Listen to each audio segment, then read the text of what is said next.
ሰላም ነኮይ ይቅርታ አላወቅኩም። የቲክቶክ ጓደኛ እሺ ከየት ነው? ኦ ከእንግሊዝ ዌልካም ብያለሁኝ። ምን ልታዘዝ ታዲያ? አዎ ኢየሱስ ክርስቶስ የማን ልጅ ነው ያልከው? ናዝሬቱ ኢየሱስ ክርስቶስ ደቀ መዛሙርቶቹን እንዲህ ብሎ ጠይቋል። ሰዎች እኔን ማን ይሉኛል ብሎ ሲጠይቅ ብዙዎቹ የተለያዩ ሐሳብ ወይም የተለያዩ ጥያቄዎችን ሲያነሱና ሲናገሩ ጴጥሮስ እንዲህ ብሎ ነው የተናገረው። አንተ የሕያው የእግዚአብሔር ልጅ ነህ ሲል ኢየሱስ ክርስቶስ እንዲህ ብሎ ምላሽ መለሰ። ይሄኛውን ሥጋና ደም አይደለም የገለጸው አለ።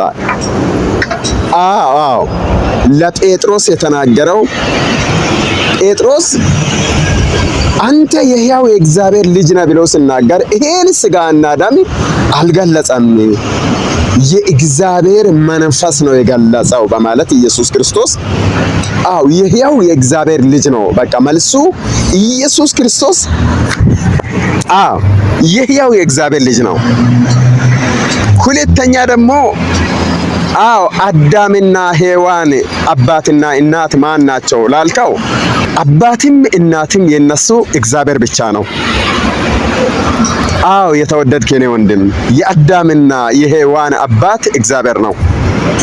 እኛ እድለኞች ነን። ያው እንኳን ደወልክልኝ በዚህ አጋጣሚ አንድ ነገር መናገር የሚፈልገው ምንድነው፣ እድለኛ ነህ። በክርስቶስ የሆነ ሰው ሁሉ ስፍራ ተዘጋጅቶለታል፣ ቦታ ተዘጋጅቷል። በክርስቶስ የሆኑት ለዘላለም የሚኖሩት አንድ ቤት አለ፣ አንድ ርስት አለ።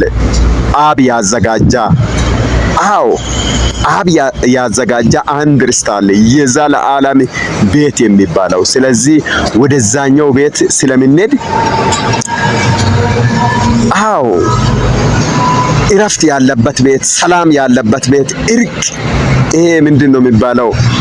ከዛም ከዚህም የምትነካከሰው ቤት ሳይሆን ለዘላለም የተዘጋጀ ቤት ስላለ ወደዛኛው ቤት ለመሄድ ምንድነው የሚያስፈልገው?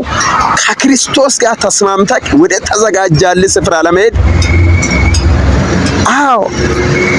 በቃ የዘላለም ቤት ማለት በክርስቶስ አምኖ የዳና ሰው ነው ወደዛኛው ቤት የሚገባው። አመሰግናለሁኝ። በቃ ደውላለሁ። እግዚአብሔር ዘመኔን ዘሬን ይባርክ። በሁሉ ነገር እግዚአብሔር ይባርክ። አመሰግናለሁኝ። ሰላም ሆነልኝ። ኢየሱስ ክርስቶስ ያድናል፣ ይወዳል፣ ይታደጋል። ሻሎም።